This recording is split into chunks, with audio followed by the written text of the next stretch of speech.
अस्सलाम वालेकुम, नमस्कार, सत श्री अकाल एंड गुड इवनिंग। मैं हूं आरजू काज़मी और आप देख रहे हैं पॉइंट ऑफ व्यू। आज ये हम बात करेंगे जरा इंडिया की, जैसे हम करते ही अक्सर, आपको मालूम है कि हमारे शोज में हम इंडिया और पाकिस्तान को डिस्कस करते हैं, लेकिन आज थोड़ा सा डिफरेंट इसलिए है कि आज हम थोड़ा सा कल्चर भी डिस्कस करेंगे, थोड़े खाने भी डिस्कस करेंगे और म्यूजिक भी। जो गेस्ट हमारे साथ आज हैं वो वैसे तो किसी तारुफ के मोहताज नहीं है। इंडिया में तो सभी उनको जानते हैं, लेकिन अब पाकिस्तान में भी वो बहुत मशहूर हो गए। अब चाहे वो आप ये कह ले कि सब उनके पीछे पड़े रहते हैं, कि उनकी वीडियोस के पीछे पड़े रहते हैं कि कभी उन्होंने कुछ कह दिया, कभी कुछ कह दिया। लेकिन मैं जब इंडियन टीवी पे गई थी और जब भी मैं उनका शो देखती हूँ तो मुझे बहुत मजा इसलिए आता है कि बहुत जबरदस्त किस्म का उनका सेंस ऑफ ह्यूमर है। और जब वो पाकिस्तानी पैनलिस्ट को तंग करते हैं तो मुझे तो बहुत हंसी आती है, जिसपे अक्सर पाकिस्तानी पैनलिस्ट मुझसे नाराज भी हो जाते हैं कि जी हमें वहां पे सुनाया जा रहा था और आप हंस रही थी। आप समझ ही गए होंगे मैं किसकी बात कर रही हूँ। बिल्कुल, हमारे साथ हैं आज जी major Gaurav Arya. Thank you so much sir, thank you कि आपने ज्वाइन किया। तो जैसा मैं बात कर रही थी कि आपका सेंस ऑफ ह्यूमर बहुत जबरदस्त है, और अक्सर यहाँ पे भी हम लोग बात करते हैं और हम लोग हंसते हैं। जो आपके जो शोज होते हैं, जो डिबेट्स होती हैं, तो उसमें एक तो आप जबरदस्त किस्म का आपका रिप्लाई होता है, स्पेशली पाकिस्तानी पैनलिस्ट को, लेकिन साथ ही ये बहुत इससे अंदाजा होता है कि आपको अदब से भी जो है वो लगाव है। और इसी तरह से मैंने आपकी एक म्यूजिक वीडियो भी देखी थी, हम उस पे भी इसी शो में बीच में बात करेंगे। तो हमें पता चल कि अभी तक लोग मुझे ट्विटर पे भेजते रहते हैं और कहते हैं कि ये देखिए मुझे गौरव आर्या का ये आपने देखा कि ये वो गाने भी गाते हैं। तो वो बहुत जबरदस्त वो वीडियो भी है। लेकिन ऑफ कोर्स सबसे ज्यादा होल्ड तो आपका उसी के ऊपर है कि पॉलिटिक्स पे, और जो डिफेंस वगैरह की जो आप बात करते हैं। तो सबसे पहले मेजर साहब मैं आपसे पूछना चाहूंगी कि बहुत ज्यादा आपकी वीडियोस के ऊपर क्रिटिसाइज किया जाता है। आपको मालूम है अभी रिसेंटली एक जो है फखर दुरानी, उनके ऊपर भी एक पाकिस्तान में जो है वो केस बना, उनको काफी थ्रेट्स वगैरह आई और कहा गया कि जी मेजर गौरव को जो डॉक्यूमेंट्स हैं जनरल बाजवा के हवाले से, असीम सलीम बाजवा के हवाले से उनका उनका नाम लिया गया, क्योंकि उनकी दोस्ती है अहमद नूरानी साहब के साथ। तो ये कहाँ तक ये बात ठीक है? आरजू जी, मैं आपको बताता हूँ। पहली बात तो बहुत बहुत धन्यवाद, आपने बुलाया अपनी शो पे, शुक्रिया बहुत बहुत आपका। ये मैं ना दुरानी और नूरानी, ये जो दोनों भाई हैं, ना मैं दुर्रानी को जानता ना मैं नूरानी को जानता। ये तो वैभव ने मुझे फोन करके बताया कि ये आपका कोई नाम ले रहा है ऐसे, और को दुर्रानी फंस गया है इसमें। तो मुझे थोड़ा बुरा भी लगता है कि मतलब मेरे चलते ना लोग एक को, अब कौन है दुर्रानी, मतलब कोई, मैंने दो चार मैं बता रहा हूँ कि कौन से सहाफी हैं जिनको मैं पाकिस्तान में उनकी उनकी राइटिंग्स, उनकी शोज को फॉलो करता हूँ। मैं हामिद मीर साहब को फॉलो करता हूँ। मैं ऑब्वियसली मैं यू नो हसन निसार साहब का बहुत जबरदस्त फैन हूँ। आया जमीर साहब हैं आपके, पहले डॉन के लिए लिखते थे, अब द न्यूज के लिए लिखते हैं। मैं आया जमीर साहब को लिखता हूँ, पढ़ता हूँ उनको बहुत।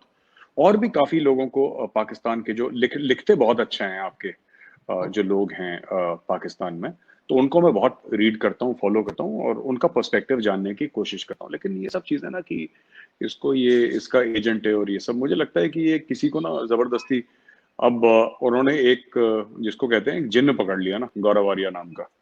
अब आपको जो समझ में नहीं आया, जो आपके खिलाफ लिखेगा, खिलाफ मतलब पाकिस्तानी फौज के या डीप स्टेट के खिलाफ या सरकार के खिलाफ जो लगे, आपने बोला इसी का एजेंट है, ये मेजर सब करवाता है।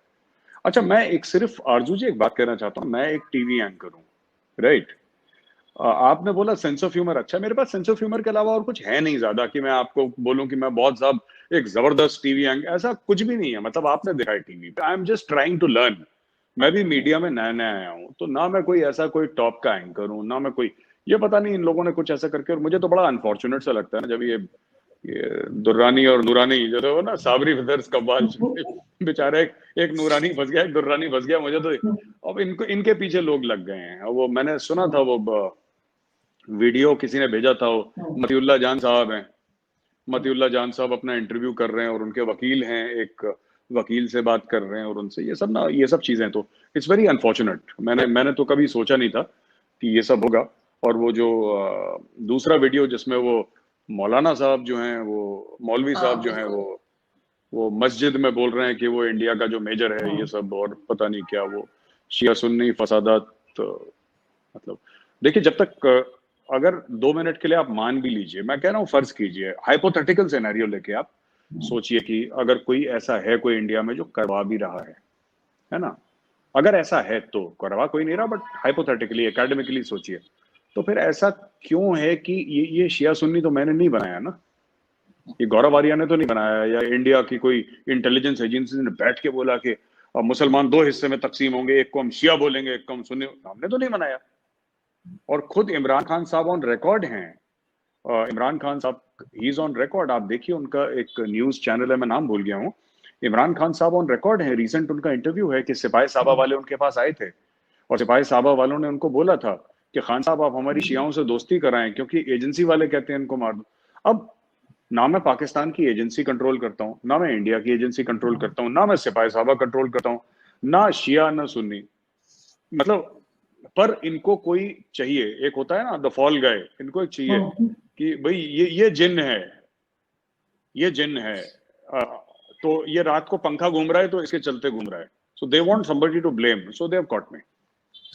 लेकिन ये चीज क्रिएट भी तो शायद आपने खुद ही की है ना, आप इस तरह से डॉक्यूमेंट्स दिखाएंगे अपनी वीडियोस में, आप बात करेंगे हाफिज सईद की, आप इस तरह की एफएटीएफ की बात करेंगे, या बलूचिस्तान की अगर आप बात करते हैं तो आप अक्सर कहते हैं कि जी वहां पे इंडियन आर्मी को, इंडियन गवर्नमेंट को अटैक कर देना चाहिए, तो ये नेगेटिव चीजें तो आपने खुद ही क्रिएट की है ना अपने लिए, वरना आप कोई ऐसी बात भी कर सकते थे जिससे लोग आपको मतलब पसंद करते, लोग चाहते कि आप यहाँ पर आए, अब तो उल्टा आपके पुतले जलाए जा रहे होते हैं, तो वो मुझे खैर देख के अफसोस ही होता है, क्योंकि as long as I know you are wonderful person. लेकिन फिर वही बात है कि बिल्कुल मौलाना साहब की भी आपने जिक्र किया, लेकिन उनको भी मेरा ख्याल है वो आपको जानते भी नहीं, क्योंकि उन्होंने आपका नाम नहीं लिया, वो सिर्फ यही कहते रहे कि कोई मेजर है और इस तरह से करके।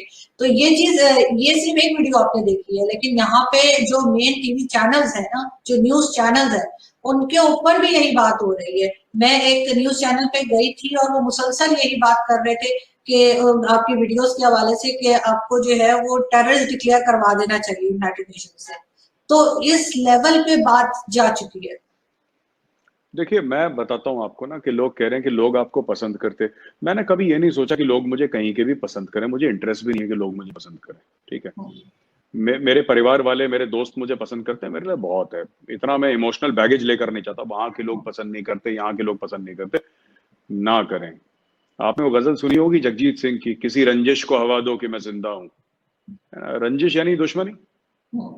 तो आदमी उतना ही इंपॉर्टेंट होता है जिसके जितने हाई प्रोफाइल दुश्मन होते हैं, जितने ज्यादा दुश्मन उतना इंपॉर्टेंट आदमी, वरना जो सड़क पे बेचारा आम आदमी चलता है उसका कौन दुश्मन है। दूसरी चीज ये है कि आप कह रहे हैं कि आरजू जी, आपने बोला कि साहब आपने एफएटीएफ की बात क्यों करी, आपने ना ये सब ये मुख्तलिफ आपने बातें क्यों करी, और हाफिज सईद की, मतलब हाफिज सईद हमारे मुल्क में आए, बेगुनाह लोगों को मारे, अपने लोग भेजे, आतंकवादी दहशतगर्द भेजे, मरवाए, और हम उसके बारे में बात भी नहीं कर सकते। हाफिज सईद जो कि यूनाइटेड नेशन से डिक्लेयर्ड एक टेररिस्ट है, उसकी ऑर्गेनाइजेशन प्रोस्क्राइब्ड है, वो आज की तारीख में भी पाकिस्तान में है और वो पाकिस्तानियों के लिए हीरो है। परवेज मुशर्रफ साहब ऑन रिकॉर्ड है, आप देखिए वजाद खान का इंटरव्यू है जिसमें उन्होंने बोला है कि लश्कर तैयबा हमारी हीरो है, ओसामा बिन लादेन हमारा हीरो है।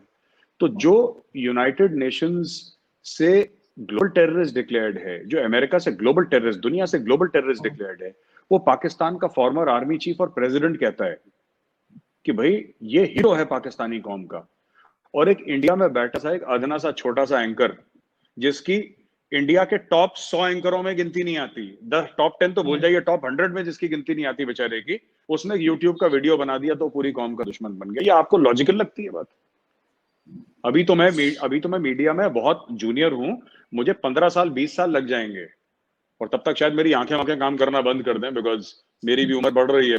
लेकिन ऐसा नहीं है, ये लोग थोड़ा ज्यादा तवज्जो दे रहे हैं इस चीज को, जो कि नहीं देनी चाहिए।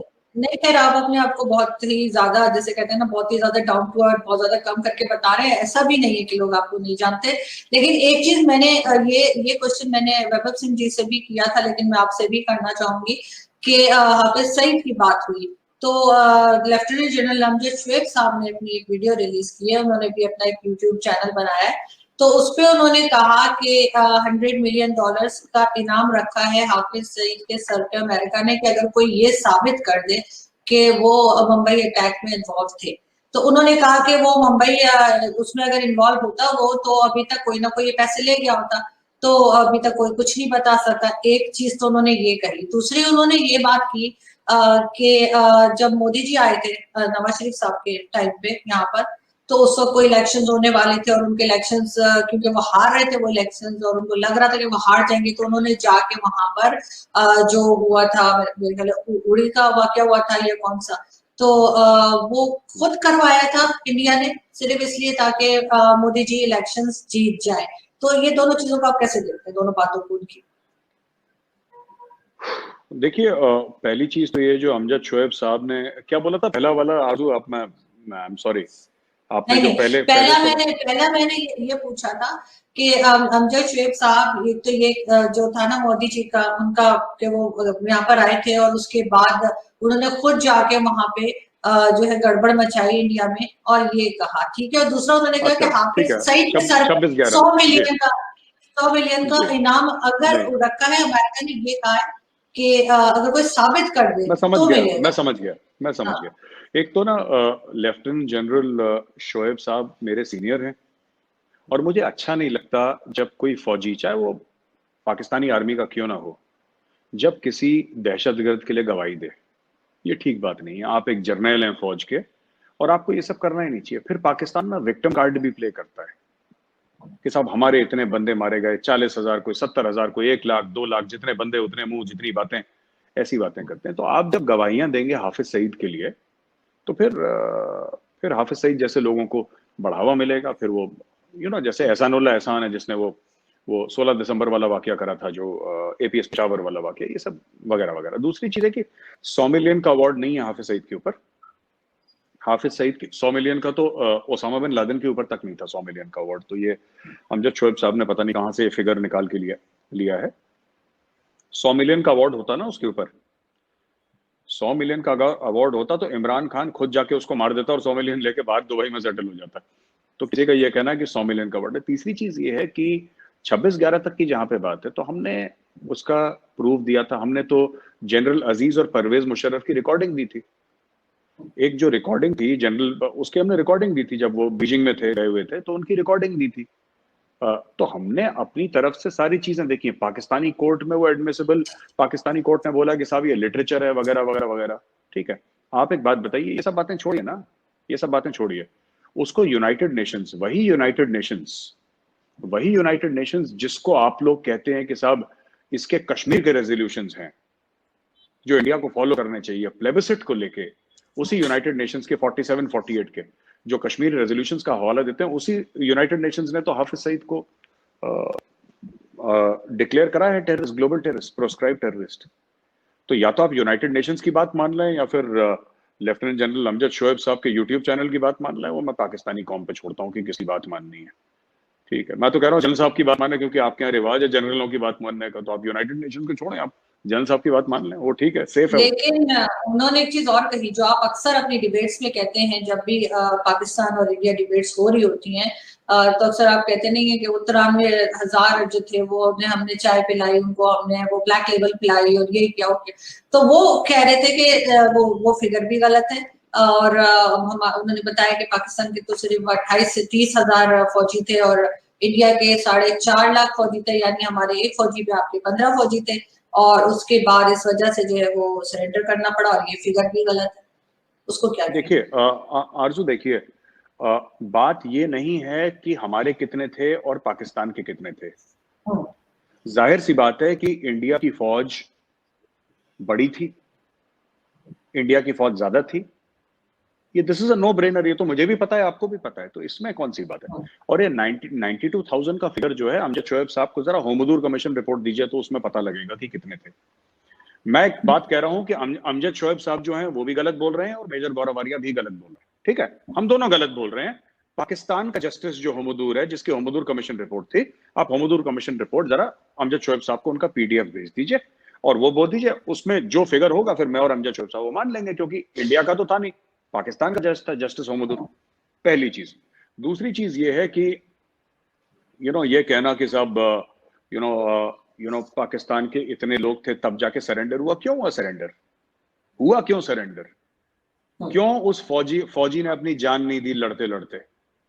भाई आगे वो अगर इंटरव्यू लें, मुझे नहीं पता कि ये उस समय सर्विस में थे कि नहीं, जनरल अमजद शोएब साहब 71 में अगर थे सर्विस में, तो आप उनसे बोलिए कि वो जो ब्रिगेडियर थे वहां पे, जो ऑन रिकॉर्ड हैं, जिनका यूट्यूब पे भी उनके वीडियोस पड़े हुए हैं, वो ये कह रहे हैं कि हम इंडिया के साथ लड़ सकते थे, हम नहीं लड़े, क्योंकि हमें जान की फिक्र थी कि सिविलियन न मारे जाएं। वो दुहाई दे रहे थे कि बंगाली सिविलियंस न मारे जाएं, तो हमें उनके लिए हमने सरेंडर कर दिया। ऑन रिकॉर्ड है। अगर बंगाली सिविलियंस की जान की परवाह थी तो ऑपरेशन सर्चलाइट क्या था? जनरल टिक्का खान कौन था?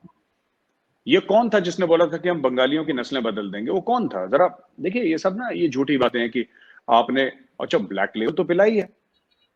2.5 साल 3 साल आपके जनरल्स ने गोल्फ खेली है।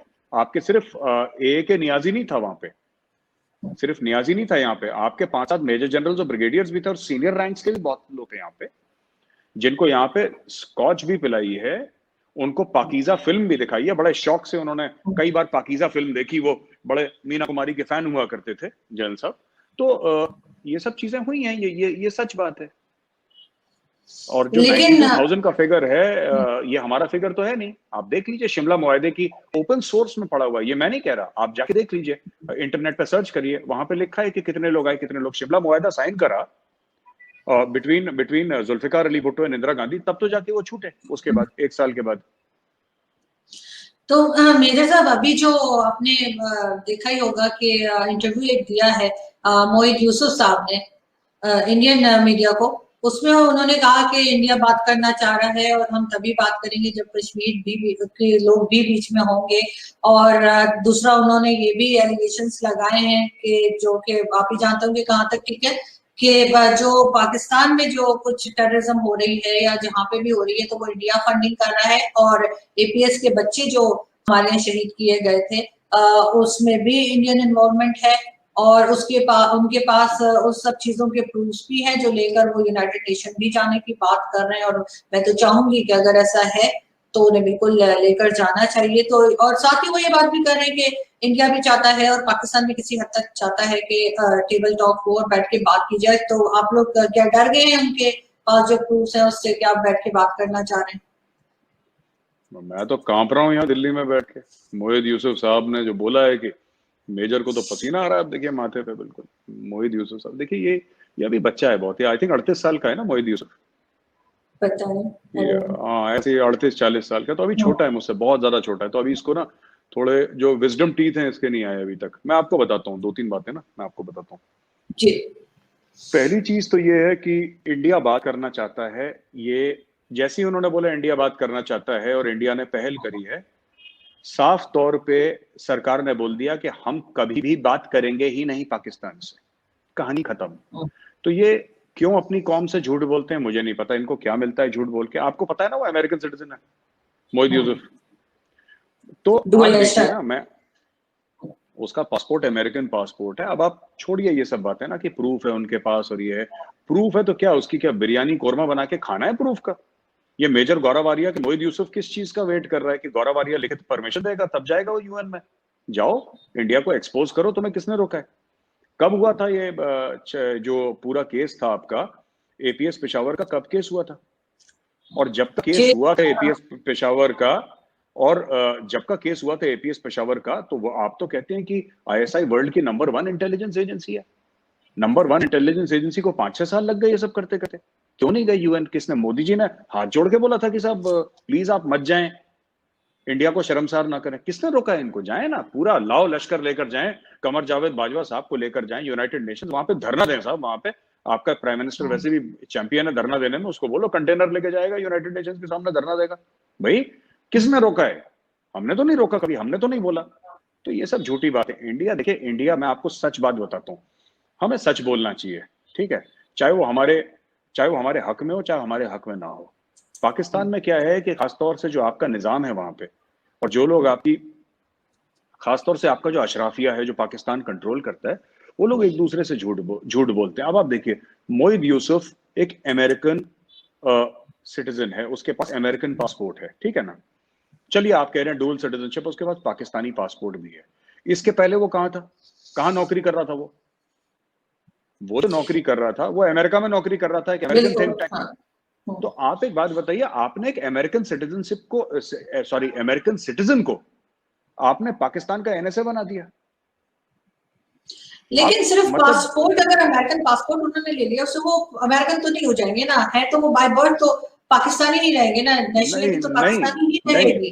जब नहीं आरजू, ये आपका गलत सोचना है। जब आप किसी के पास जाते हैं, किसी भी मुल्क में जाते हैं और उसकी सिटीजनशिप लेते हैं, तो उसके कॉन्स्टिट्यूशन पे हाथ रख के आपको कसम खानी पड़ती है कि I swear on the constitution of the United states. ऐसा नहीं है कि वो बाय बर्थ आप कहीं के भी, उससे कोई फर्क नहीं पड़ता भाई। आपका पासपोर्ट कहाँ का है, आप एक अमेरिकन सिटीजन हैं, और आप उनसे पूछिए ना। मैं एक सवाल पूछता हूँ, वो छोड़िए उनके पास प्रूफ है, ये सब झूठी, ये सब मकारी वाली बातें कर रहे हैं वो। मैं उनसे एक बात पूछता हूँ, आपको चॉइस दी जाएगी, आपको एक पासपोर्ट छोड़ना है, पाकिस्तानी पासपोर्ट छोड़ना है, अमेरिकन पासपोर्ट छोड़ना है, आप प्लीज चूज करें कि आपको एक मुल्क की सिटीजनशिप आपको छोड़नी है। पूछिए मोहित यूसुफ से, पूछिए कि तुम कौन से मुल्क की सिटीजनशिप छोड़ोगे, पूछो ना उससे, किसकी छोड़ेगा वो कह दे कि मैं अमेरिका की छोड़ूंगा, ये लो मेरा अमेरिकन पासपोर्ट में फाड़ के फेंकता हूं। अब बोलो कि करेगा? देखते हैं करता है कि नहीं करता। नहीं करेगा वो, क्योंकि ये एक नहीं है।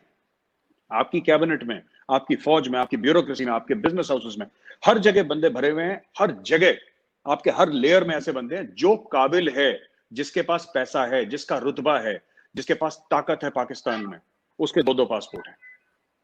जो पाकिस्तान में है वो बेचारा फंसा हुआ है, क्योंकि वो मुफलिस है, वो गरीब है, या फिर उसके पास वो रसूख नहीं है, उसके पास वो ताकत नहीं है कि वो कुछ बाहर जाके मैनेज करे, या अपने लंदन में फ्लैट ले, या दुबई में वो बंगले ले अपने। तो ये आपका एनएसए, मतलब इंडिया में अगर आप कोई सोचे, इंडिया में आप छोड़ दीजिए एनएसए एनएसए तो बहुत बड़ी चीज होती है किसी भी मुल्क का। इंडिया के डोवाल साहब है एनएसए, पाकिस्तान के मोहित यूसुफ है एनएसए। तो बहुत, इंडिया में एक फौज का सिपाही का डुअल पासपोर्ट नहीं हो सकता, एक सिपाही का, एक पीडब्ल्यूडी के वर्कर का नहीं हो सकता, एक रेलवे के वर्कर का नहीं हो सकता, एक रेडी चलाने वाले का डुअल पासपोर्ट नहीं हो सकता, क्योंकि आपकी वफादारी सिर्फ एक मुल्क से हो सकती है। ये दोहरी वफादारी कोई वफादारी नहीं होती। ये इस्लाम में सुनिए, इस्लाम में 4 बीवियां अलाउड है, ये मैं समझ गया, लेकिन 2 पासपोर्ट अलाउड है, ये कैसे हो सकता है?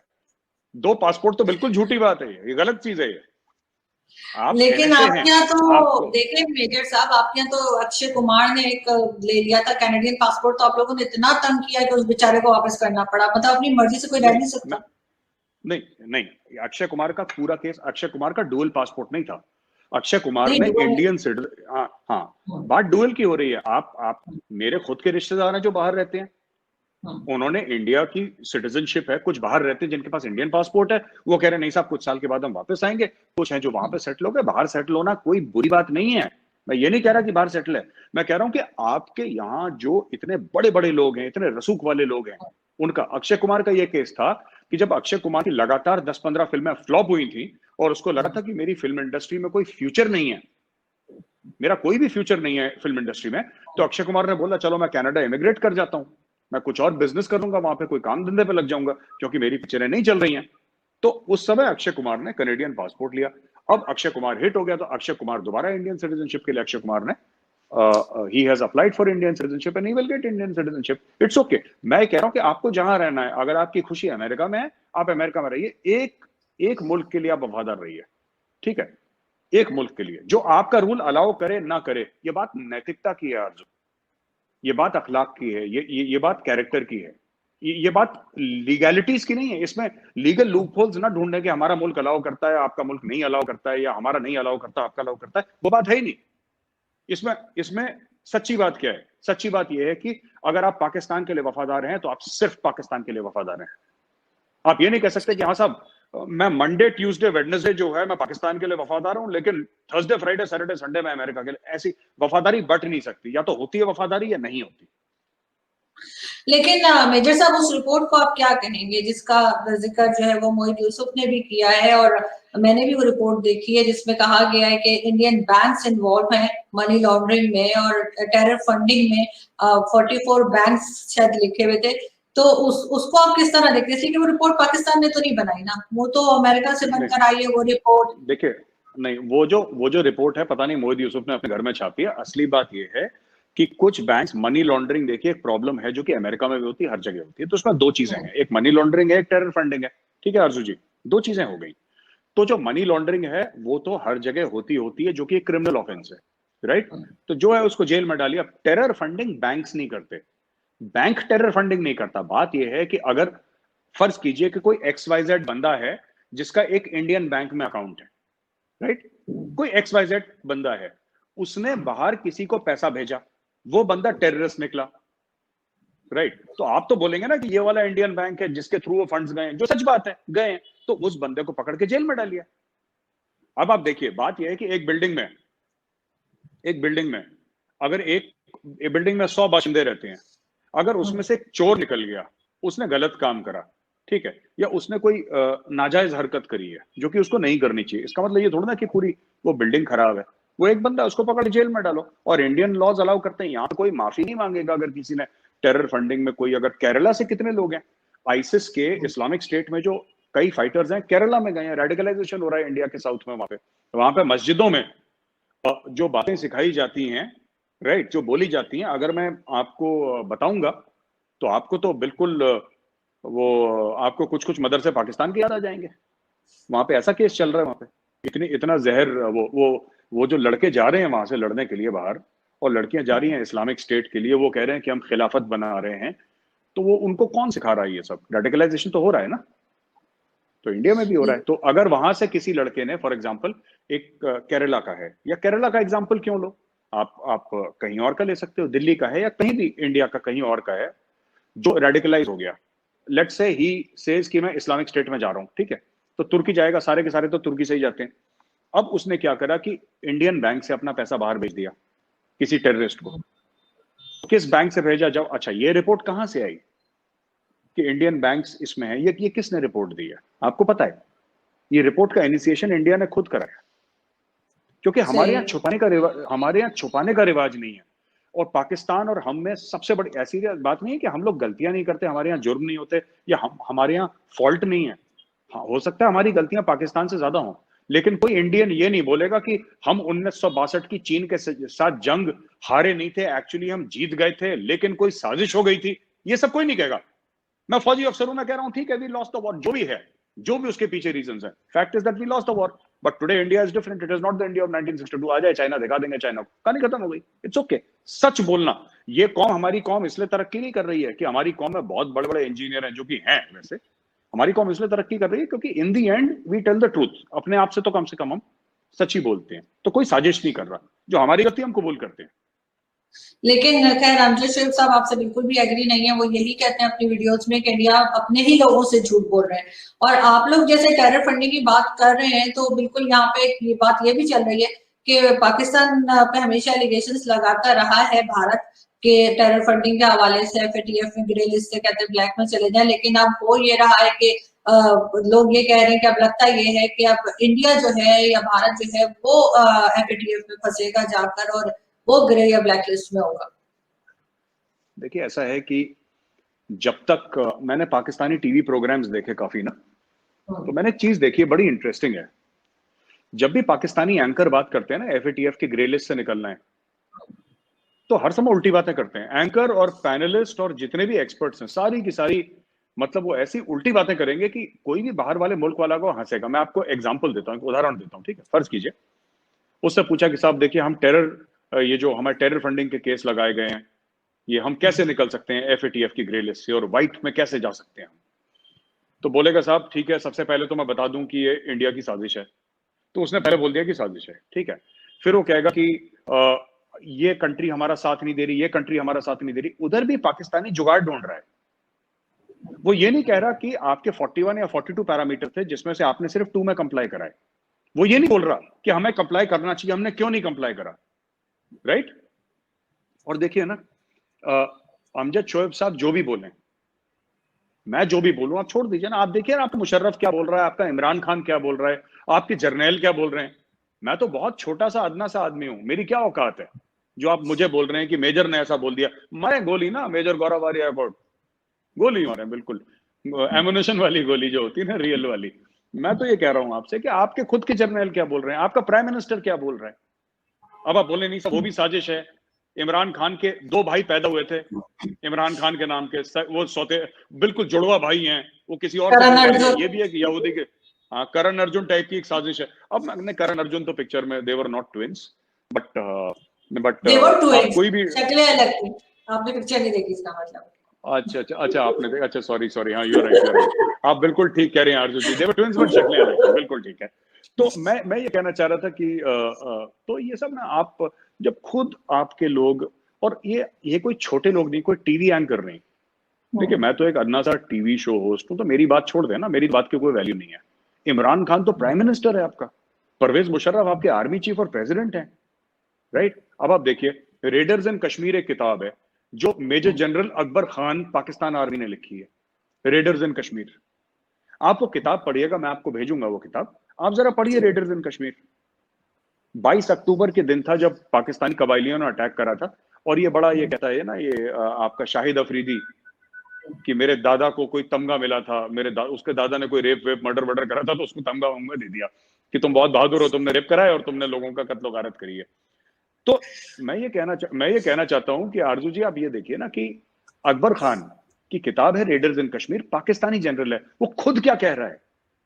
फिर आप कहते हैं मेजर गौरव ये कर रहा है, बकवास कर रहा है, झूठ बोल रहा है, इस एजेंसी का एजेंट है, उस एजेंसी का एजेंट है, और ये है वो है। अरे भाई, मेजर गौरव को छोड़ो, तुम्हारे खुद के जर्नल अपनी किताबों में लिख के कह रहे हैं कि हाँ, हमने कारगिल पे अटैक करा छुप के, हम लोग कारगिल के अंदर घुसे, हम सियाचिन को आइसोलेट करना चाहते थे। और मैंने सिर्फ एक सवाल पूछ लिया तो जनरल साहब, आपके वो जनरल या ब्रिगेडियर साहब, तो गुस्सा हो गए शो में, रिपब्लिक टीवी की शो पे गुस्सा हो गए साहब। वो कह रहे हैं आप कैसी बातें कर रहे हैं, आप गलत बात कर रहे हैं। उसने बोला कि भाई हाईवे 1 अल्फा जो है हम उसको काट देंगे द्रास से, द्रास डिस्ट्रिक्ट है कारगिल, उसमें एक टाउन है छोटा सा, तो हम उसको काट देंगे वहां से, तो फिर सियाचिन आइसोलेट हो जाएगा। अरे हमारा थॉइस पे एयरबेस है, राइट। उसके अलावा अगर आप लेह से जाते हैं सियाचिन, तो आपको कारगिल, मैं तो जा चुका हूं सियाचिन बेस कैंप, आपको कारगिल जाने, कारगिल कहीं और पड़ता है, ये कहीं और पड़ता है। ये पता नहीं किस किस चक्कर में मुशर्रफ ने अटैक करवा दिया, खुद उसके समझ में नहीं आया आपने क्यों, क्या था। अच्छा, दूसरी चीज है कि कश्मीर को इंटरनेशनलाइज करवाना है, इसलिए कारगिल कराया था। फिर मैं कहता हूं मुशर्रफ साहब, आप जनरल हैं, आप पढ़े लिखे बंदे हैं, Kargil is not in Kashmir, आपने गलत जगह अटैक कर दिया। कारगिल तो लद्दाख में है, वो बिल्कुल एक्सेस ही उसका अलग है कश्मीर से। आपको कश्मीर लिबरेट करवाना है, आपने कारगिल में अटैक कर दिया। पता नहीं, मुझे नहीं समझ में आता। कहीं पे निगाहें कहीं पे निशाना, एक और बड़ा फेमस गाना है बॉलीवुड का, ये क्या करते हैं, I don't know what they want to do. लेकिन इसी तरह की एक चीज मैं आपसे और पूछना चाहूंगी। मेजर साहब के बहुत ज्यादा इंडिया जो है वो अपने आप को बड़ा सेक्युलर बताता है, और जी मुस्लिम्स और हिंदू बड़ा मिलके रहते हैं, और बहुत सी शादियां भी हुई हैं, जो मुझे तो खैर फिल्मी शादियों का ही पता है, चाहे वो शर्मिला टैगोर हो, चाहे करीना कपूर हो, या और पहले अगर आप चले जाए तो किशोर कुमार, मधुबाला, इस तरह के कई हमने देखे, सुनील दत्त, नरगिस, सबका मुझे पता है, मैंने भी पीएचडी की हुई है बॉलीवुड में। तो वो मुझे ये बताए कि अभी ये जो तनिष्क का एक एड बना था, उस पे इतना क्या हंगामा हुआ, उसमें से क्या गलत बात दिखाई जा रही थी जो आपके एकदम वो उसको रुकवाया गया और शोर मच गया। देखिए, वो तनिष्क की एड मैंने देखी है, थोड़ी सी देखी है, पूरी नहीं देखी, मैं चलते फिरते देखी थी मैंने। और जो मैंने लोगों के मन में एक बात थी कि ज्यादातर जो 90% ऑफ मैरिजेस हैं, आपने तो बॉलीवुड का देखा ना, बॉलीवुड की शादियों का आपने जिक्र करा, बॉलीवुड में normal rules of engagement don't apply, क्योंकि वो लोग करोड़पति अरबपति लोग हैं, वो जिससे शादी करें। अगर कल कोई बॉलीवुड का सुपरस्टार है और कहेगा कि मैं इस एक पीछे पेंटिंग है, मैं पेंटिंग से शादी करना चाहता हूं, तो वो पेंटिंग से शादी कर लेगा। उनके लिए तो आम लोगों के रूल अप्लाई करते ही नहीं, वो अपनी अलग दुनिया है उनकी ना। वो टेलीफोन के खंबे से शादी कर ले कल, कौन उसको मना करने वाला है। बात यह है, जो कंसर्न ये है, 2-3 कंसर्न थे लोगों के इस एड में, राइट। पहला तो कंसर्न ये था कि साहब लड़की किस मजहब की थी और लड़का किस मजहब का था, ठीक है। दूसरी चीज ये है कि इस्लाम परमिट नहीं करता कि आपकी गैर मुसलमान से शादी हो, राइट। इस्लाम परमिट नहीं करता। तो जो गोद भराई की रस्म है, जो कि हिंदुओं की रस्म है, पहली चीज तो ये कि अगर उस लड़की की मुसलमान परिवार में शादी हुई और उसका बच्चा होने वाला है, वो लड़की जो वाइफ दिखाई है उसमें उसमें जो लेडी दिखाई है, जो प्रेग्नेंट है, वो दिखाई है, इसका मतलब वो ऑलरेडी मुस्लिम बन चुकी है, तभी उसकी शादी हुई। तो वो हिंदू रस्म क्यों दिखा रहे हैं? क्या वो क्या आप ये कह रहे हैं कि वो लड़की हिंदू बनी रही इसलिए उसकी गोद भराई? गोद भराई की रस्म होती है, वहां पर तो भगवान की मूर्तियां होती हैं, वहां पे प्रॉपर पूजा पाठ होता है, वहां पे पूरा सिस्टम है ना हमारा। अगर आपके यहाँ कुरान खानी होगी तो वहां पे कुरान शरीफ तो होगी ना, मौलवी तो होगा ना। अब आप उल्टा सीन कर दीजिए, उल्टा सीन कर दीजिए। मानिए कि जो लड़की है वो लड़की है वो मुसलमान है और लड़का हिंदू है, और वो कहता है कि जी आपके यहाँ ऐसी रस्म मनाई जाती है, लेकिन रस्म तो लड़की को खुश करने की है, और वो बोलते हैं कुरान खानी दिखाते हैं कि आइए, इंप्लाई करते हैं कुरान खानी हो रही है, और वहां पे कुरान शरीफ नहीं है, वहां पे मौलवी साहब नहीं है। मैं एक बात कह रहा हूं आपको, एग्जांपल, मैं ये नहीं कह रहा कि आपके यहाँ गोद भराई में ऐसा। तो ये जो एड है, ये एड फ्रॉड है। पहली चीज मैं आपको ये बात बताऊं, मैं ये नहीं कह रहा कि इस एड को दिखाना चाहिए नहीं दिखाना चाहिए, क्योंकि obviously people have made their choice very clear. तो मैं और आप कोई नहीं होते कहने वाले। दूसरी एक और बात मैं आपको बताता हूं कि जो लव जिहाद है ना, जिसका नाम लव जिहाद, वैसे लव जिहाद एक ऑक्सीमोरन है, क्योंकि जिहाद में कोई लव वाला मामला तो होता नहीं है, बट कई ऐसे केसेस आए हैं जहां पे मुस्लिम लड़कों ने इंडिया में अपना हिंदू नाम बताया है, और जब शादी हो गई तब लड़की को बोला है कि एक्चुअली मैं मुस्लिम हूं, फिर उसका कन्वर्जन करवाया है। हाल ही में एक लड़की की लाश सूटकेस में पड़ी मिली। तो मैं ये नहीं कहता कि ये हिंदुओं में नहीं होता। अगर मैं ये कहूं कि साहब डाउरी हैरेसमेंट और डाउरी डेथ हिंदुओं में नहीं होती, तो मैं झूठ बोल रहा हूं, राइट। अगर मैं ये कहता हूं कि नहीं हिंदुओं में डोमेस्टिक वायलेंस नहीं होता, तो मैं झूठ बोल रहा हूँ। अगर मैं ये सब बोलूंगा नहीं ये डाउरी डेथ्स नहीं होती हिंदुओं में, और औरतों को जुल्म नहीं होता, तो मैं झूठ बोल रहा हूं। लेकिन ये जो टर्म है ना लव जिहाद, this is a very real term. और हाल ही में 2-3 ऐसे इंसिडेंट्स हुए हैं जो लोगों को मतलब ठीक नहीं लगे। ये गलत है, ये नहीं होना चाहिए। ये झूठ बोल के लड़कियों को फंसाना, ये पाकिस्तान में भी हो रहा है, और इंडियंस को इस चीज की बड़ी परेशानी है। पाकिस्तान में 1000 से ज्यादा लड़कियां पिछले साल हिंदू और सिख लड़कियां कन्वर्ट कराई गई। तो ऐसा क्यों, हाँ ऐसा क्यों हो रहा है, ये सोचना है। इसका एक वाइडर कॉन्टेक्स्ट है, ठीक है। बाकी हिंदुस्तान का संविधान आपको आजादी देता है, आपको जिससे शादी करनी है करे, लेकिन हाँ ये जो वायलेंस की खबर थी, खास एक टीवी चैनल पे दिखाई गई कि तनिष्क के शोरूम पे अटैक हुआ, बाद में पता लगा कोई अटैक नहीं हुआ, वो फेक न्यूज थी। और दूसरी चीज है कि ठीक है, लोगों ने अपनी इजहार राय करी है, अगर कुछ हिंदुओं को पसंद नहीं आया उन्होंने बोल दिया सोशल मीडिया पे, साहब हमने पसंद नहीं आया, पर किसी ने अटैक नहीं करा। आप ये देखिए ना, किसी ने अटैक नहीं करा। पर वहीं पे आप मेरी बात का बुरा मत मानिएगा, पर जैसे कि अगर कोई खास कोई कार्टून बना दे, तो चार्ली हेब्डो के ऑफिस में 12 लोगों का कत्ल हो जाता है, ठीक है। लेकिन इंडिया में ऐसा कुछ नहीं हुआ, ऐसा कभी कुछ नहीं हुआ। लेकिन ऐसी बहुत सी रस्में हैं जो कि इंडिया में होती हैं या हिंदू रिलीजन में होती हैं, लेकिन वो मुस्लिम्स भी करते हैं। मैंने यहाँ पे कई लोगों को देखा है कि गोद भराई की रस्म हो रही है, उसका रिलीजन के साथ तो कोई मेरा ख्याल है कि आप उसको नहीं जोड़ सकते। फिर जैसा कि मेरी मदर की कजन का मैंने शायद किसी डिबेट में भी बताया था कि उन्होंने वो इंग्लैंड में पढ़ रही थी, तो वहां पे उनके साथ जो पढ़ रहे थे वो इंडियन हिंदू थे, उनके साथ उनकी शादी हुई है और बच्चे भी हैं उनके 2। और वो मतलब उनका, मगर उन्होंने नाम अपना चेंज करके, उनका नाम हाजरा था तो उन्होंने उसकी जगह सुषमा लाल उनका नाम रख दिया। तो वो कुछ केसेस होते हैं उसमें ना तो कोई जबरदस्ती होती है और ना कोई ऐसी बात होती है। जब कोई यूरोप में पढ़ने जाता है, मेजर साहब अगर कोई अमेरिका यूरोप किसी जगह पढ़ने जाते हैं, तो वहां पे भी तो लोग यूरोपियंस अमेरिकन से शादी कर लेते हैं। तो अगर पाकिस्तान में अगर मुस्लिम्स ज्यादा है या इंडिया में हिंदू ज्यादा है, तो वहां पे जब इंटरेक्शन होता है, कहीं साथ पढ़ रहे हैं, बैठे हैं, तो अंडरस्टैंडिंग हो जाती होगी। इसमें कोई इतनी बुरा मनाने की बात तो नहीं है कि आप जो है उस एड को बंद करवा दें।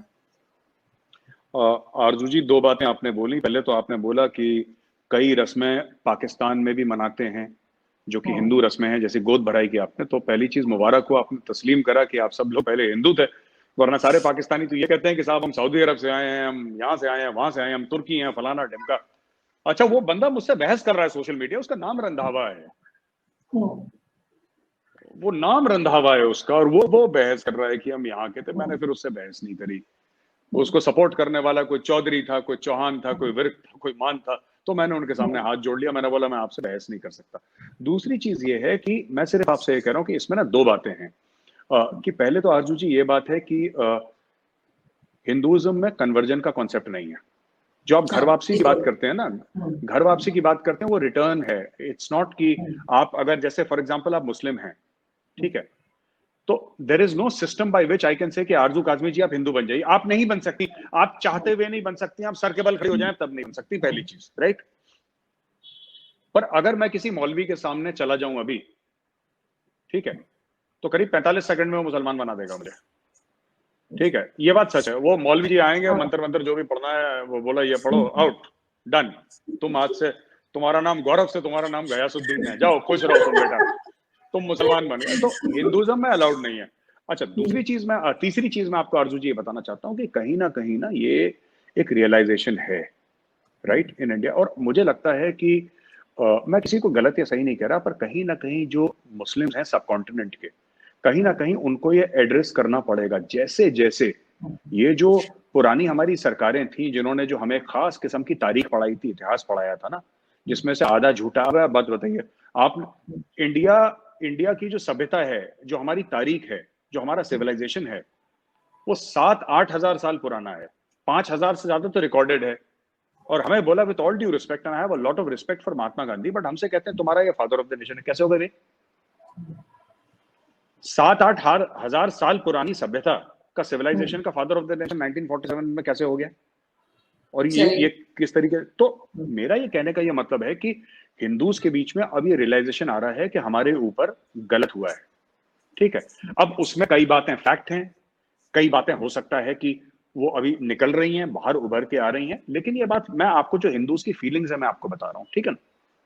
ऊपर से जो मुस्लिम लीडर्स हैं इंडिया में वो भी ऐसी ऐसी बातें करते हैं, जैसे कि असदुद्दीन ओवैसी का जो भाई है, अकबरुद्दीन ओवैसी, या जो ऐसा कुछ नाम है उसका लंबा चौड़ा, वो भी कहता है कि हमने हिंदुओं के ऊपर 800 साल राज करा है। वो ये बात कहता है ऐसे मुल्क में जो कि 80% हिंदू है, और वो इलेक्शन भी जीतता है। तो मैं आपसे एक बात कहना चाहता हूं कि जब हिंदू ये सुनता है कि तुमने 800 साल राज करा, फिर आप चाहते हैं कि वो सेक्युलर भी हो जाए, तो आप क्या चाह रहे हैं कि मतलब हम तुम्हें मारे भी, फिर हम आपको थैंक यू भी बोलें, फिर आप हमें घर तक भी छोड़ कर आए, फिर हम आपको घर तक छोड़ कर आए? ये सारी चीजें नहीं हो सकती, ठीक है। यू हैव टू अंडरस्टैंड कि ये जो राज था, चाहे अंग्रेजों का राज था। एक बात बताइए, मेरे कई मुसलमान दोस्त हैं और मैं मुसलमानों को भाई मानता हूं अपना, मैं दिल से बोल रहा हूं, तस्लीम करता हूं, ठीक है। लेकिन अगर अंग्रेजों का राज गलत था, अगर अंग्रेजों का राज गलत था, तो मुगलों का राज सही कैसे हो गया? आप ये बताइए कि ये लॉजिक ये बताइए। लोग कहते हैं मुगलों ने ताजमहल बनाया, मेरे पैसे से बनाया, मेरे पूर्वजों के पैसे से बनाया। कोई शाहजहां के पास कोई शाहजहां के पास कोई बिजनेस था, कोई सॉफ्टवेयर कंपनी थी, कोई प्लाजा था, कोई शॉपिंग मॉल था, उसका क्या था? वो तो कर वसूलते थे ना लोगों से, टैक्स लेते थे लोगों से। 95-98% of the population at that time was Hindu. आपने हिंदुओं से टैक्स लेके अपनी चौथी, पांचवी, छठी, सातवीं बीवी जो भी उसकी थी, उसके नाम पे आपने ताजमहल बना दिया, जो कि बड़ा खूबसूरत है। मैंने खुद जाके देखा है। आप इंडिया आएंगे, आपको भी ले जाएंगे, हम आगरा दिखाएंगे, खूबसूरत है, इसमें कोई मना ही नहीं है। हम कोई मना नहीं कर रहे, खूबसूरत है, अच्छी बात है। लेकिन किसके पैसे से बना? हमारे पैसे से बना। बादशाह के पास तो अपना कोई पैसा नहीं होता ना, बादशाह तो लेता है दूसरों से पैसा। बादशाह को कोई बिजनेस तोड़ना है कि सीईओ है किसी कंपनी का तो पैसे कमा रहा है वो स्टॉक मार्केट पे। तो ये सब चीजें अगर कोई कंसर्न है हिंदू कम्युनिटी का, तो मुझे लगता है यहाँ पे क्या है, जो मुस्लिम नेता हैं इंडिया के, मैं बस 30 सेकंड और लूंगा, वो आग में घी डालने वाला ज्यादा काम करते हैं। And they are highly unproductive people. इनका कोई, जिसको कहते हैं ना 3 महीना 13 में, कहीं की इनमें गिनती नहीं है। ये ऐसी अपनी एक हवा चला के रखते हैं, ठीक है, ये बात है। लेकिन वही मुझे आपकी वो ताजमहल वाली बात से याद आया कि हम लोग थोड़ा सा, मैं सोची थी थोड़ा सा पॉलिटिक्स के अलावा भी कोई बात करते हैं। और वो जैसे कि मैंने शुरू में कहा था कि आपकी एक बड़ी अच्छी, बड़ी खूबसूरत सी वीडियो मैंने देखी थी, जो आप गाना गा रहे थे और बहुत खूबसूरत गाना गा रहे थे, और बड़ा आपका जो कहते थे एक्सेंट बहुत जबरदस्त था। तो उर्दू का, क्योंकि वो कई वर्ड्स ऐसे थे जो कि खालिस उर्दू के थे उसमें। तो जी जी वो कब का वीडियो है? क्योंकि वो मैंने देखा कि शायद 3-4 साल पुरानी यूट्यूब पे था। तो ये कब आपने गाना गाया था? और ये सिर्फ एक ये ही गाना गाया?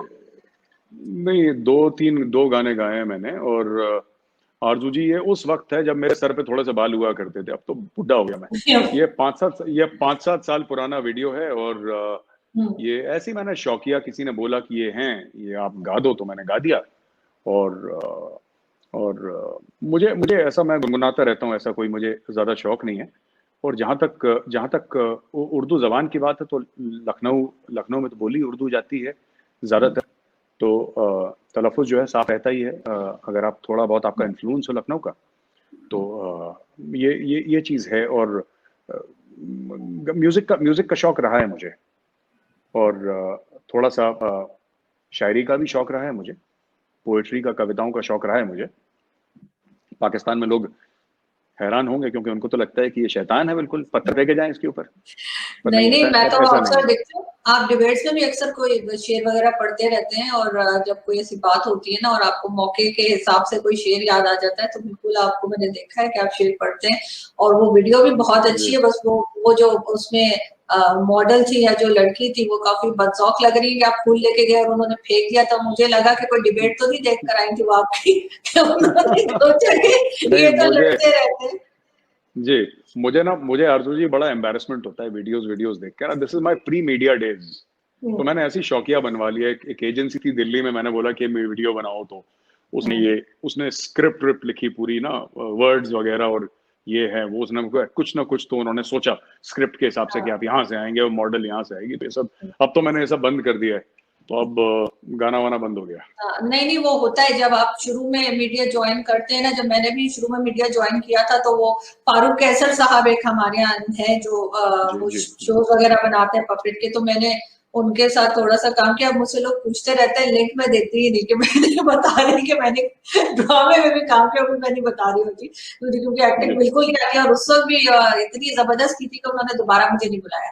लेकिन आपकी आवाज तो बहुत अच्छी है और आप काफी सुर में भी थे। तो आप किस तरह की मूवीज और गाने वगैरह पसंद है? क्योंकि मुझे तो पुराने गाने जो आप अक्सर जिक्र भी करते हैं शम्मी कपूर साहब का, कि कश्मीर इतना खूबसूरत था कि वहां पे शम्मी कपूर साहब के गाने हुआ करते थे, शर्मिला टैगोर के और सायरा बानो वगैरह के साथ उनके। जी जब अक्सर आप जी बात जी करते हैं ना डिबेट्स में भी, आप कश्मीर का हवाला देते हैं। तो किस तरह का जी म्यूजिक और वो पसंद है आपको? मुझे आजकल के मुझे बॉलीवुड के गाने बिल्कुल भी पसंद नहीं है। हम्म। और मुझे अगर थोड़ी सी उम्मीद दिखती है, तो मुझे सोनू निगम बिल्कुल सुर में गाते हैं। हम्म। और गजब की आवाज है सोनू निगम की। मतलब गजब की, मतलब कि ही इज ब्लेस्ड। हम्म। वो किसी किसी के ऊपर सरस्वती माँ का आशीर्वाद होता है कि जाओ बेटा तुम गाना गाओगे, तो हम्म। वो गाना गा रहा है। ठीक है। तो Sonu Nigam has got a amazing voice. But मेरे जितने भी जो लोग हैं पुराने, uh, उनके मैं गाने, खासतौर से ब्लैक एंड वाइट, अगर आप फिल्में देखें, तो मुझे उनके गाने ज़्यादा पसंद हैं। और आप तलत महमूद साहब के गाने मुझे पसंद हैं, रफ़ी साहब के गाने पसंद हैं, Kishore da is my favourite, absolute absolute favourite. Kishore da is all time rock star. और आप देखिए नौशाद साहब मुकेश के, मुकेश साहब के। मुकेश मुकेश साहब के गाने ठीक थे, लेकिन मुझे, मैं ज़्यादा पसंद नहीं करता। वो थोड़े से डिप्रेशन वाले ज़्यादा अच्छा, गाने मुझे हैं। हेमंत कुमार साहब के गाने भी बहुत अच्छे लगते हैं। हाँ हाँ, आप अगर एक और सिंगर हैं, असमी सिंगर हैं, भूपेन हजारिका।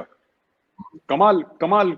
मतलब आप म्यूजिक, भूपेन हजारिका साहब की अगर आप म्यूजिक सुनेंगे, तो it's out of this world music. मतलब उस लेवल का टैलेंट, इट्स अ ब्लेसिंग। वो टैलेंट है ही नहीं, वो तो भगवान की ब्लेसिंग है। तो ये लोग हैं, ये बहुत बड़े बड़े सिंगर रहे। सी एच आत्मा साहब थे एक जमाने में, बहुत पहले। के एल सहगल साहब थे, जिनकी आवाज बहुत अच्छी थी। आजकल के बच्चे कहते हैं कि कि उनको ये चीजें समझ में नहीं आती। और ये बॉलीवुड के गाने 4 दिन चलते हैं, फिर ये खत्म हो जाते हैं। क्योंकि क्योंकि ना बॉलीवुड में अब वो, देखिए, जो बिमल रॉय साहब थे एक जमाने में, जो गुरुदत्त साहब थे, है ना, और सत्यजीत रे साहब थे, ये के आसिफ थे, राइट, अपने कमाल अमरोही साहब थे ये, right, all these people who were, Yash Chopra ji एक जमाने में। तो इन लोगों ने जो मूवीज बनाई हैं, और भी कई डायरेक्टर्स हैं, ये अब लोग नहीं रहे। ये बॉलीवुड जो है ना अभी, ये बॉलीवुड अगर आप कंपेयर करें आज का बॉलीवुड, ठीक है, वो बात नहीं है। इट्स नॉट, ठीक है, पैसा बहुत कमा रहा है, इसमें मैं मना नहीं करूंगा कि पैसे नहीं कमा रहा। Billions upon billions of dollars की इंडस्ट्री है, वर्ल्ड की लार्जेस्ट फिल्म इंडस्ट्री है, मैं मना नहीं कर रहा। लेकिन अगर आप एक्चुअली देखेंगे ना, आप कभी बंगाली सिनेमा देखिए, आपको समझ नहीं आएगा, मुझे भी समझ नहीं आता, but Bengali cinema, Marathi cinema, Malayalam cinema, Tamil cinema, very beautiful, बहुत टैलेंटेड लोग हैं। बट वही चीज है कि इंडिया में ज्यादातर लोग हिंदी समझते हैं, तो वो मेन स्ट्रीम इतना नहीं हो पाता। लेकिन गजब का टैलेंट है। और ये जो मैंने बात कर, बिमल रॉय साहब की मैंने बात करी, एक फिल्म आप जरूर देखिएगा, 2 बीघा जमीन, देखिए मैंने। हाँ जी। और आप एक फारूक शेख साहब की एक फिल्म है गरम हवा, आप गरम हवा देखिए, बलराज सानी। तो ये सब जो एक्टर्स थे ना एक टाइम के, तो बाकी जो मेन स्ट्रीम है, ये लोग एक्टर्स नहीं है, दीज आर नॉट एक्टर्स। मैं आपको आज के बॉलीवुड की आपने सवाल पूछा, ये सलमान खान, शाहरुख खान, आमिर खान, ये सब जो main stream, these are not actors, ये सुपरस्टार्स हैं, ये मेगा स्टार्स हैं। एक्टर है अनुपम खेर, सही, एक्टर है नसीरुद्दीन शाह, और जो इंडिया का सबसे जबरदस्त एक्टर जिसकी डेथ हो गई है, इरफान खान। वो तो बिल्कुल, वो तो सितारा था एकदम, बिल्कुल shooting star in the sky, वो चला गया मच बिफोर इस टाइम। नवाजुद्दीन सिद्दीकी, ये लोग एक्टर्स हैं, बिल्कुल।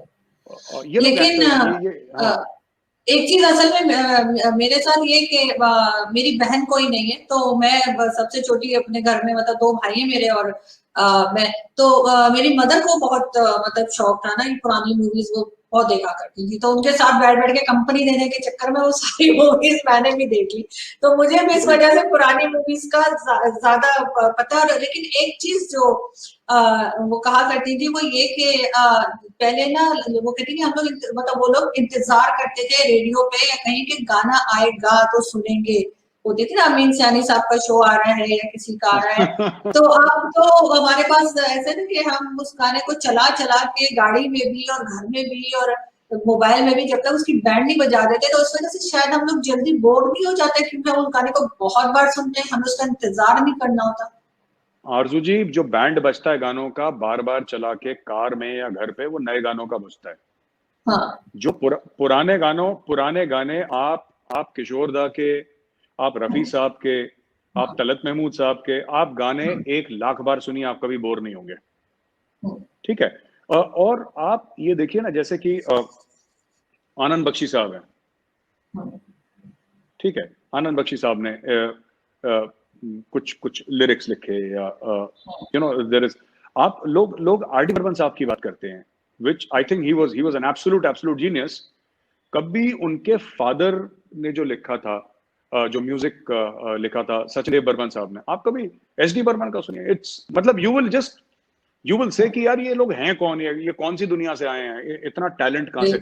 मैं आपको बात बताऊं, मैं बॉलीवुड की बात कर रहे हैं, मैं तो आरजू जी अक्सर ये बात कहता हूँ कि you know there are 3 levels. ये मेरा खुद का इजाद है, ये मैंने खुद अपने दिमाग लगा के मैंने बताया ना, ये कि एक लेवल होता है टैलेंट, जो सबसे नीचे वाला लेवल होता है टैलेंटेड, राइट, वो सबसे नीचे वाला। आप एंकर हैं, मैं एंकर हूं, हम में एंकरिंग का थोड़ा बहुत टैलेंट है, so we are talented in a way. Everybody, every human being, यहाँ पे 7-8 बिलियन जितने भी लोग हैं, सबका कोई ना कोई टैलेंट है, ठीक है। कोई बेचने का टैलेंट है, गाने का टैलेंट है, पेंटिंग का टैलेंट है, कुछ भी करने का टैलेंट है, किसी में, सब में होता है। उसके ऊपर होते हैं गिफ्टेड। ये मेरी खुद की, ये मेजर गौरव आर्य की थ्योरी है जो मैं यहाँ पे आपको बता रहा हूँ। उसके ऊपर लोग होते हैं गिफ्टेड लोग होते हैं, जैसे कि म्यूजिक में आप देख रहे हैं, बॉलीवुड में जो गा रहे हैं, ये गिफ्टेड लोग हैं, ये थोड़ा सा टैलेंटेड से ऊपर है। फाइनल जो लेवल होता है ना, वो है ब्लेस्ड का, जो मैं मानता हूं।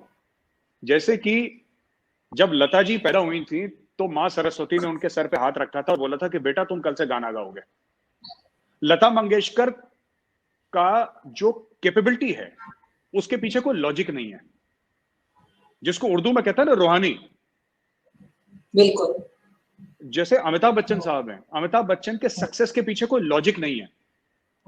क्या अमिताभ बच्चन से बेटर लुकिंग लोग बॉलीवुड में आए? दसियों आए। उनसे अच्छी आवाज के लोग आए। You cannot explain the magic of Amitabh Bachchan. आप नहीं समझा सकते, उसके पीछे कोई लॉजिक नहीं है। उनके सर पे हाथ रखा भगवान ने और बोला कि बेटा तुम कल से एक्टिंग करोगे। That is there is no logic to Amitabh Bachchan, there is no logic. There is no logic to जो गुलजार साहब लिखते हैं, राइट? गुलजार साहब जो लिखते हैं उसके पीछे कोई लॉजिक थोड़ा है। There is no logic behind it. It's just हाँ, ये गिफ्ट ऑफ गॉड है, ये भगवान का आशीर्वाद है, उसके पीछे कोई लॉजिक नहीं है। आप और मैं, अगर मैं बोलूं कि जी मैं गाना गाता हूं, ठीक है, मैं 1000 साल रियाज करूं, मैं मोहम्मद रफी का 1% नहीं बन सकता, नहीं बन सकता। It is just like that. लेकिन गाने अगर हम देखते हैं पुराने, तो वैसे तो सभी के अच्छे थे, लेकिन देवानंद साहब के तो कोई एक गाना मुझे बता दे जो मैं कहूं कि भाई ये बड़ा बकवास गाना है, अच्छा नहीं है। हर गाना उनका इतना बेहतरीन होता था। और देव साहब का स्टाइल भी जो था ना, वो मैंने जितनी फिल्में भी देखी, वो कभी भी गाँव के भी बनते थे ना, तो वो पढ़े लिखे ही बनते थे। वो कभी ऐसा नहीं था कि वो जब पढ़े वैसे मतलब भले के पढ़े लिखे ना हो, चाहे गाँव की, जैसे कई फिल्में उनकी है इसमें वो है। नहीं, बिल्कुल आप एक फिल्म है उनकी काला पानी, देवानंद की, जिसमें मधुबाला भी हैं। उसमें गाना है, आप सुनिएगा, हम बेखुदी में तुमको पुकारे चले गए। रफी साहब ने गाया गाना। अरे मतलब जिसको कहते हैं ना front foot 6 out of the park. अरे गजब की आवाज, गजब का मेलोडी। तो ये सब पुराने लोग हैं, ये सब चले गए, बॉलीवुड का बैंड बच गया है। अब 2-3 लोग हैं जिनसे थोड़ी सी उम्मीद है, बॉलीवुड में कुछ लोगों से उम्मीद है कि हाँ ये लोग एक्टिंग का झंडा उठा के, मुझे तो बाकी बॉलीवुड से उम्मीद नहीं है, जो मेरे दिल के करीब थे। अब दिलीप साहब ने एक्टिंग बंद कर दी, ठीक है, आप नया दौर देखिए दिलीप साहब की, राइट? वो that magic of Dilip Kumar. अब कोई ऐसा एक्टर बता दीजिए जो बोले कि जो 1% भी है दिलीप कुमार का है, मुझे तो कोई उम्मीद नहीं नजर आती दूर दूर।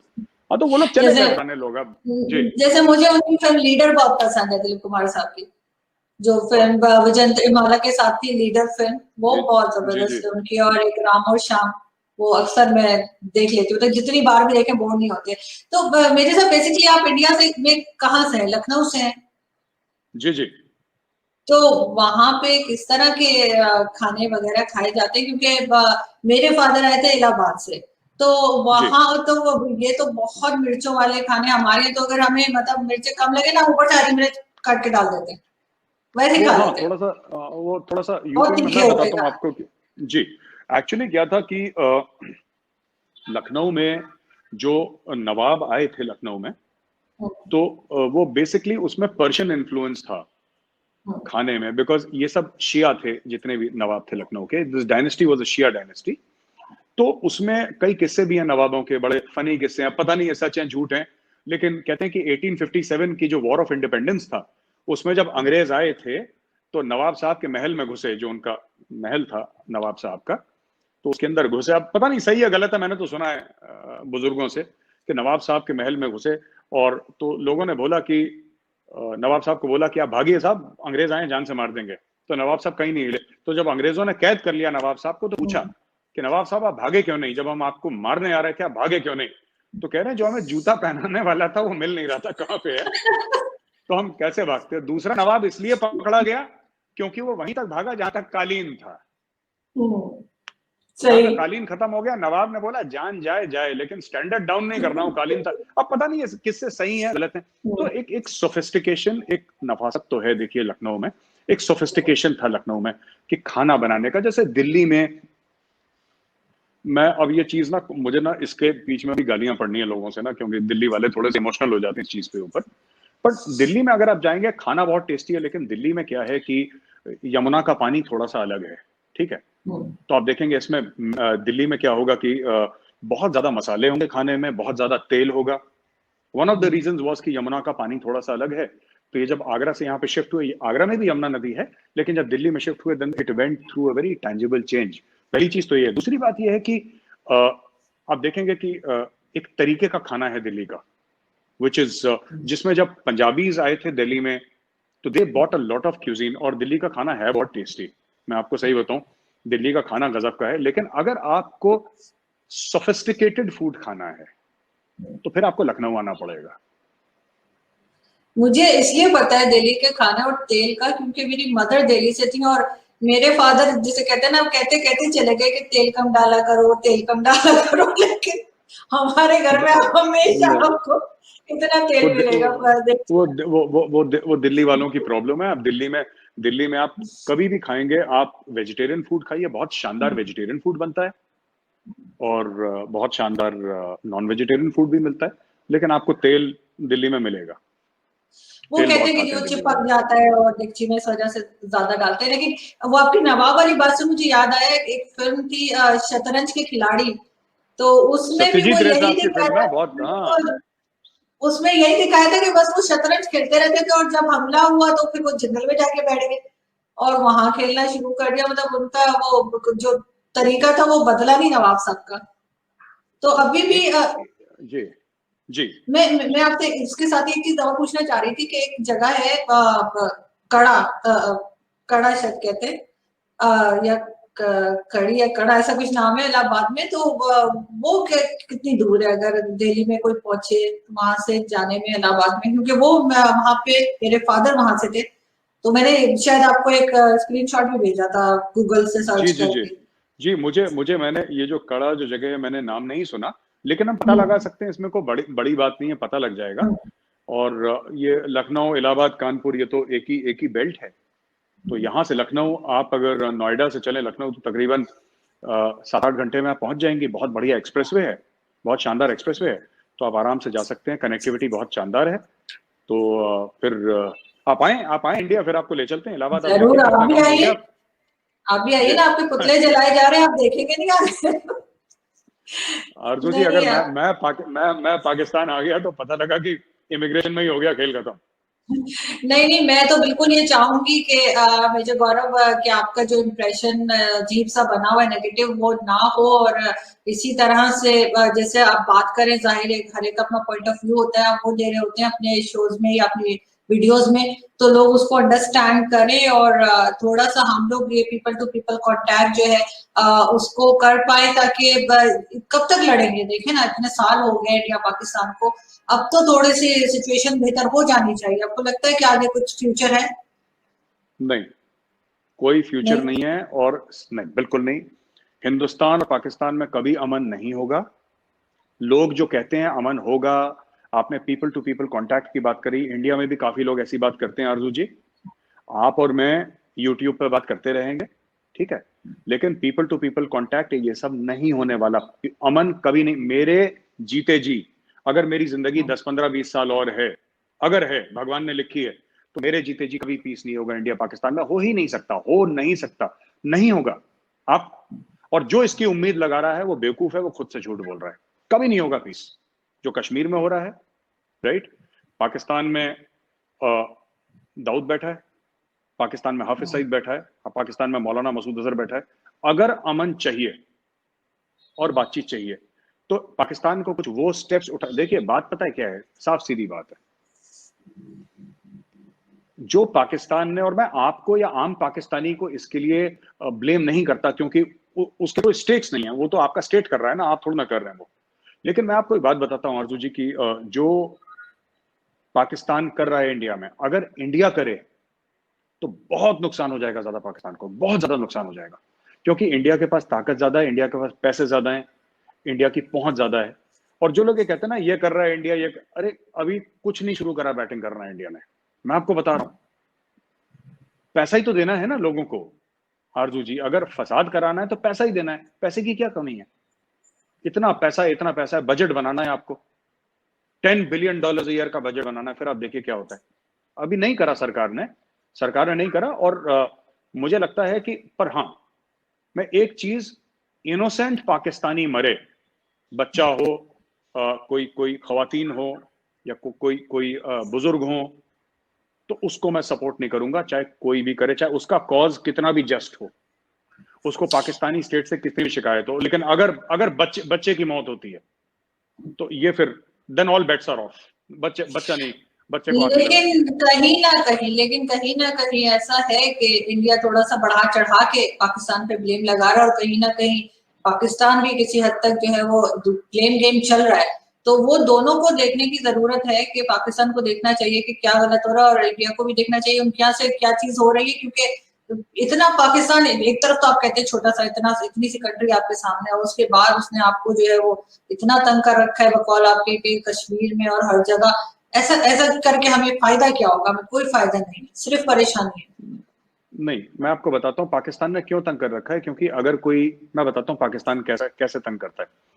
अगर आपने घरों में देखा ना, वो बदमाश बच्चे होते हैं जो आप रात को सो रहे हैं, चुपके से आपकी डोरबेल बजा के भाग गए। अब आप क्या कर लोगे उस बच्चे का? वो पकड़ में तो आना नहीं, रात के 2 बजे आएगा, टंग टंग टंग 4-5 डोरबेल बजाई भाग गया।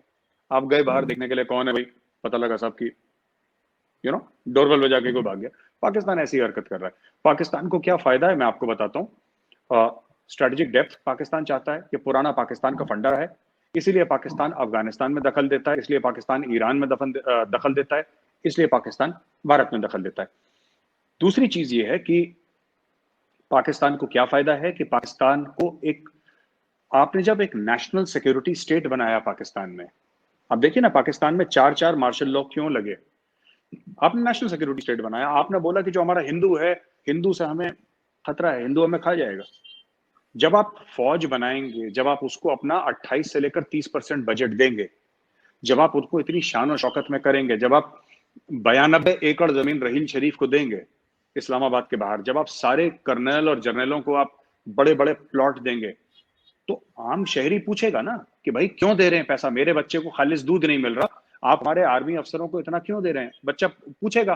तो उसके लिए आपको दुश्मन चाहिए कि ये जो हिंदू है, ये है फसाद की जड़, ये हिंदू है, दुश्मन है, ये तुम्हें मार डालेगा, इसलिए तुम्हें फौज चाहिए, और इसलिए उस जनरल साहब को 100 एकड़ का फार्म हाउस चाहिए, और इसलिए उस जनरल साहब के बच्चे को ऑक्सफोर्ड में पढ़ना पड़ेगा, तब तुम महफूज रहोगे, वरना हिंदू तुम्हें खा जाएगा।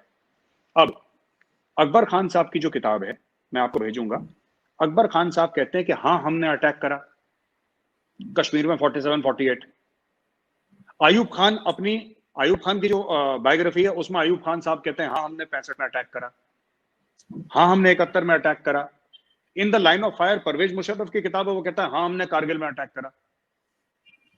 अब आप उनसे पूछिए, जो खुद आपके जर्नल लिख रहे हैं, उनकी किताब है, मैं आपको भेजूंगा वो बुक, आप पढ़िएगा। वो खुद कह रहा है हमने, जब वो खुद कह रहा है अटैक करा है, फिर आप कहते हैं कि इंडिया अटैक कर देगा। अरे आप किसी जर्नल से ये तो कहलवाइए कि इंडिया ने एक बार हमें अटैक करा। हमारी 4 जंगें हुई हैं, 47, 48, 65, 71, 99 कारगिल। इंडिया ने कब अटैक करा है आपको? अगर करा है तो आप बोलिए ना कि ये जनरल की किताब है, इस सफे पे, इस पैराग्राफ पे, इस लाइन में, इस वर्ड में जनरल ने ये बोला है कि तब इंडिया ने अटैक करा है। सारे आपके जनरल खुद कह रहे हैं कि जी हम तो गाजी हैं, हम तो मुजाहिद हैं, हम घोड़े पे बैठे थे, शमशीर हिलाते हुए सहराओं में हमने अटैक। वो खुद अपने गाने गा रहे हैं, खुद कह रहे हैं हमने अटैक करा है। फिर आप कहते हैं कि साहब हिंदू खा जाएगा। हिंदू कहां से खा जाएगा भाई? हिंदू चुपचाप बैठा है यहाँ पे। तो ये देखने वाली बात है जी। नहीं बिल्कुल, वो बुक्स आप मुझे जरूर भेजिएगा। और यहाँ पे थैंक यू सो मच कि आपने हमें ज्वाइन किया। एंड आई होप कि ये सारी चीजें जो है वो हम समझने की कोशिश करेंगे, और बिल्कुल वो बुक्स भी मैं देखूंगी जो आप मुझे भेजेंगे। लेकिन फिर भी बहुत दफा ऐसा भी तो होता है ना कि आप किसी को इतना तंग करें, इतना छेड़े कि वो पलट के आपको मारे, और फिर आपके देखो इसने मुझे मार दिया। तो वो हो सकता है कोई इस तरह की सिचुएशन हुई हो। तो आरजू जी देखिए, पाकिस्तान बना 14 अगस्त 1947 को। 14 अगस्त आप मनाते हैं, आपका क्रिएशन हुआ 14 अगस्त 1947 को। 8-9 हफ्ते के बाद 22 अक्टूबर को पाकिस्तान ने अटैक कर दिया। हमने 8 हफ्ते में क्या कर दिया पाकिस्तान के साथ? 8 हफ्ते में, 8 हफ्ते 2 महीने होते हैं। अगस्त में हुआ, अक्टूबर में आपने अटैक कर दिया 22 अक्टूबर को। किताब भेज रहा हूं मैं आपको, PDF, आप देखिए, आप बताइए फिर मुझे कि हाँ हमने क्या कर दिया इतना कि 8 हफ्ते में इतना परेशान कर दिया कि पाकिस्तान ने बोला अटैक करो इनको। सोचिए, फिर मिलेंगे आपसे कभी, ठीक है आरजू जी? बिल्कुल, thank you so much. Thank you madam, thank you. Thank you so much, thank you.